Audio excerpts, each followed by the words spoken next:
For this tutorial, go to Proxifier. Click on Proxy. Click on Add. Go to Proxy Link Pro.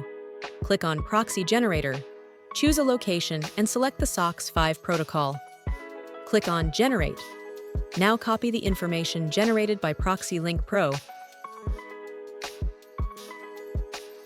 To authenticate on Proxifier, start by entering the address and port.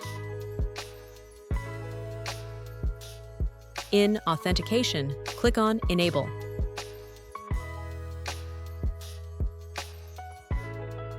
Copy and paste the credentials from Proxy Link Pro to connect to Proxifier. On Proxifier, under Rules,